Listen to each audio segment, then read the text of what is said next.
Alors, ce soir, je vais vous parler d'un sujet très d'actualité, que c'est tout ce qui est cyberdignité.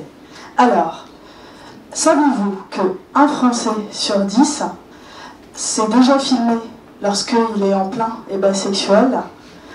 Et oui, donc un Français sur 10 l'a déjà fait ou compte le faire. Et, alors, pour les moins de 25 ans, c'est 1 sur 6 qui ont déjà fait soit du sextape, soit des nudes. Ça, c'est une vulnérabilité. Je dis bien, c'est une vulnérabilité. Alors, lorsque on est sur les réseaux sociaux, on partage notre vie tous les jours. Ce qu'on mange, ce qu'on fait, ce qu'on porte, ce qu'on pense. Et pour gagner en popularité, on est tenté de rajouter des gens qu'on ne connaît pas dans notre réseau. Ça, c'est une vulnérabilité. On est dans une culture où il y a quand même quelques machos, quelques homophobes, certains diront beaucoup, et ça aussi, c'est une vulnérabilité. Côté menace, la plupart des gens qui ont été des cyberharceleurs ou qui ont attaqué des gens sur Internet, lorsqu'on leur parle, lorsqu'on leur pose des questions, on leur dit pourquoi vous avez fait ça? Ils disent en fait c'était pour s'amuser, c'est pas pour de vrai, on pensait pas forcément que ça aurait de telles répercussions, et ça c'est véridique. Ça c'est des gens qui sont allés devant la barre lors de procès et qui ont envoyé des messages haineux et des messages d'insultes à une vitesse effrénée à des gens. Des fois ça peut aller à 100 SMS ou 100 messages sur les réseaux sociaux par jour. Donc après, ils viennent à la barre et ils disent « Ah, c'était pour rigoler. Ah, c'était, je savais pas que ça pourrait avoir vraiment des impacts parce que ça se passe sur Internet. » Ça, c'est une menace. C'est les gens, soit de bonne foi, ils sont tellement candides qu'ils pensent que c'est parce que c'est derrière leur ordinateur, ça compte pas. Ou alors, ils sont de mauvaise foi et ils le font en se disant qu'ils ne vont pas se faire attraper parce que, ils pensent qu'en utilisant un pseudonyme, on ne va pas remonter vers eux. Et ça, c'est tellement faux. C'est tellement faux.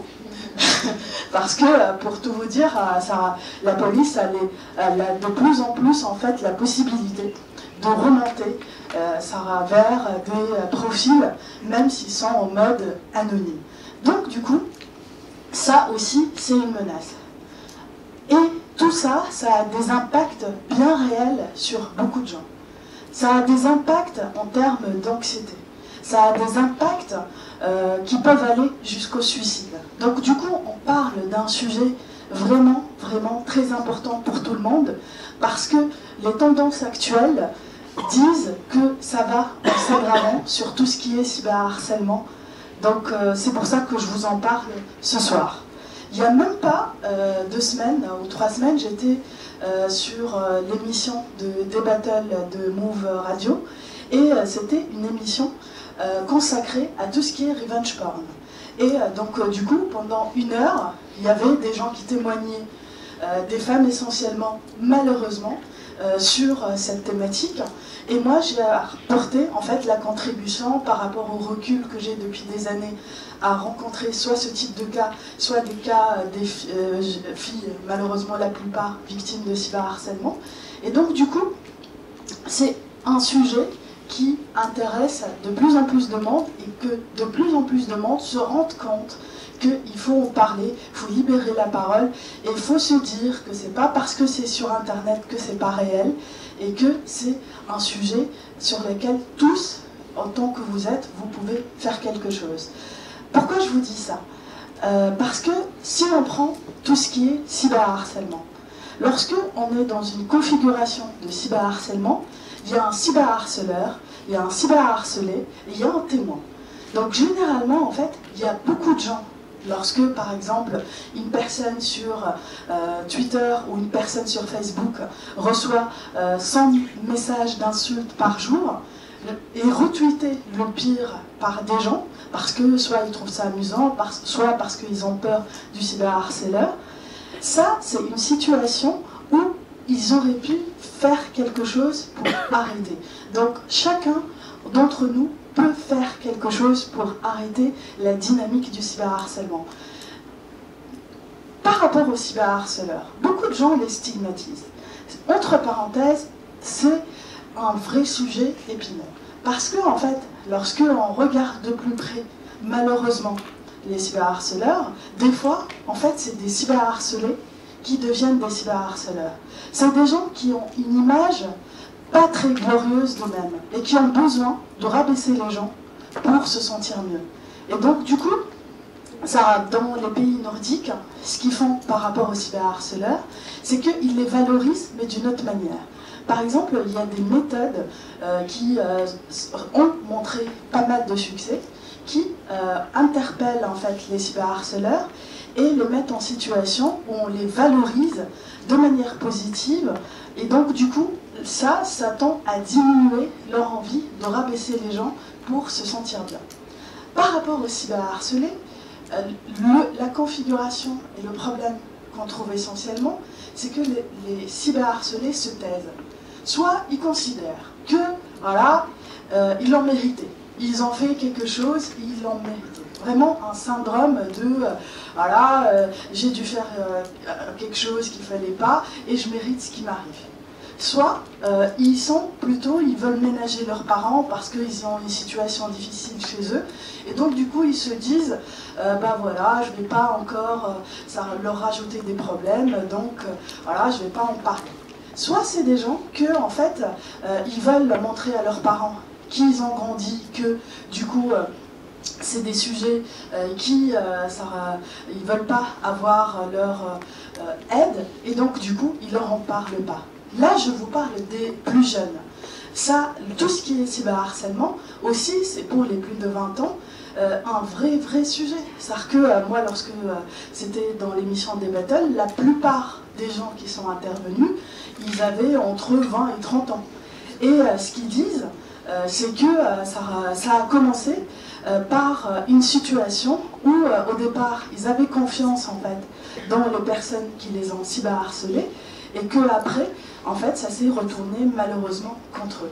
Donc du coup, lorsque on est cyberharcelé, qu'on soit petit, qu'on soit grand, il faut absolument en parler, il faut absolument aller chercher de l'aide, aller aussi, si nécessaire, au poste de police, au poste de gendarmerie pour faire déposer une plainte. C'est vrai, c'est difficile, c'est vrai, il n'y a pas beaucoup d'accompagnement par rapport à ça, mais c'est nécessaire de le faire. Les témoins, une fois j'étais intervenue dans un établissement scolaire et j'étais en train de discuter avec les jeunes, je leur disais, voilà, si vous voyez quelque chose, dites quelque chose. Ça paraît simple lorsque on voit quelqu'un qui est en train de se faire enfoncer sur Internet, de dire quelque chose. Mais en fait, c'est pas si simple que ça. Les retours que j'ai eus, c'est, si la personne ne nous demande rien, pourquoi j'interviendrai? C'est pas mon affaire, c'est pas mon histoire.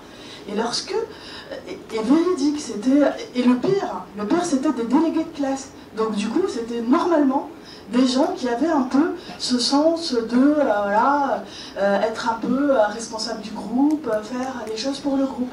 Et donc du coup, quand on a ce type de mindset que si la personne ne nous demande pas de l'aide, pourquoi on ferait quelque chose, ça veut dire qu'il y a des personnes qu'on voit très bien, qu'il y a des choses pas bien qui leur arrivent et qu'on reste silencieux.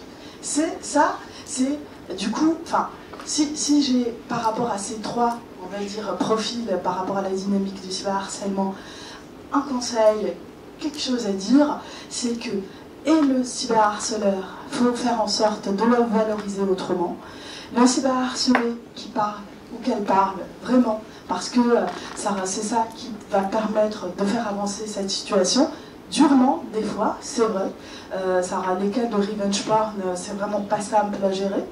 Une fois, je suis intervenue aussi dans un autre établissement et j'ai eu le cas d'une fille à qui c'est arrivé le revenge porn. Donc en fait, elle avait un petit ami, le petit ami lui a dit si tu m'aimes, tu as confiance en moi, et si tu as confiance en moi, tu sais que je diffuserai jamais cette vidéo de toi. Et donc du coup, elle, après quelques hésitations, elle s'est dit bon, c'est mon amoureux, je l'adore, je l'aime, j'ai confiance, donc du coup je lui envoie. Et bim, au bout de 2-3 mois, ils ont coupé, et donc lui, pour se venger, il a diffusé la vidéo à ses copains, et ses copains, ils l'ont diffusée avec tout le monde.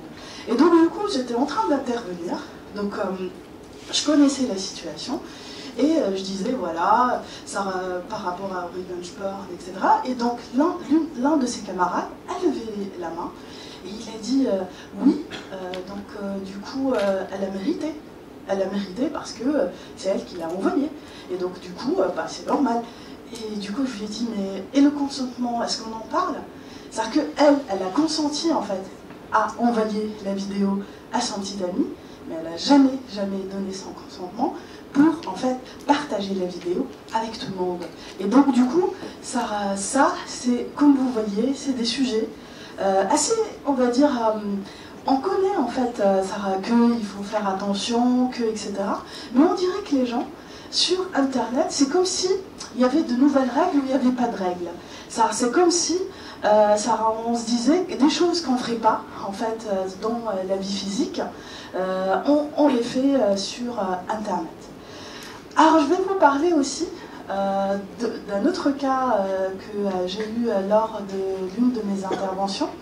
C'est lorsque j'étais dans un établissement et je leur parlais des peines encourues par rapport au cyberharcèlement. Je rappelle qu'un adulte, donc un majeur, il encourt 2 ans de prison et 30 000 € d'amende s'il fait ça sur quelqu'un qui a de plus de 15 ans, et un mineur de plus de 13 ans, donc un mineur de plus de 13 ans, 1 an de prison et 7 500 € d'amende s'il le fait sur quelqu'un qui a plus de 15 ans.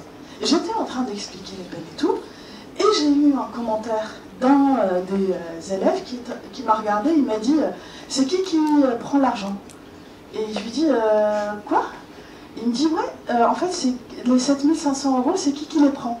Et je lui dis « Mais enfin, là on parle de cyberharcèlement, là. » Et en fait, c'est-à-dire que lui, dans sa tête, il était déjà dans un état d'esprit de faire en fait une sorte de scénario entre un cyberharceleur et un cyberharcelé, et que en fait il récupère les 7 500 €. Donc c'est pour dire combien en fait c'est pas dissuasif cette affaire. C'est-à-dire que combien on sait que lorsque on fait ça, on a au pire du sursis, et que par rapport aux peines, on sait à peu près qu'il n'y aura pas forcément les 2 ans de prison, les 30 000 € d'amende. Donc du coup, par rapport à ça, j'avais rencontré, il y a maintenant 4 ans, un avocat dans tout ce qui est nouvelles technologies, et on a beaucoup parlé de cyberdignité. Savez-vous que, en fait, la première valeur dans tout ce qui est charte des droits fondamentaux de l'Union européenne, c'est pas la liberté, mais c'est la dignité. Donc du coup, la dignité, c'est la première valeur. C'est en fait la dignité, c'est de respecter inconditionnellement tout le monde, quel que soit X, quel que soit son sexe, quelle que soit son origine, quel que soit. Et que ça devrait également être sur Internet. On est en train de faire des lois sur tout ce qui est revenge porn, ça c'est fait, sur le cyberharcèlement, c'est fait. Mais en fait, les gens sont super créatifs. Ils vont arriver à trouver d'autres parades pour attaquer les gens sur Internet.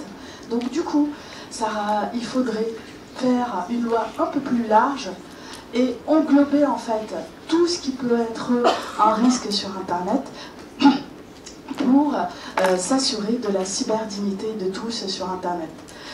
Je sais que je suis entre vous et le buffet, donc malgré que le sujet, on va dire, il est pas facile. Donc du coup, je vous souhaite un bon buffet et bonne soirée.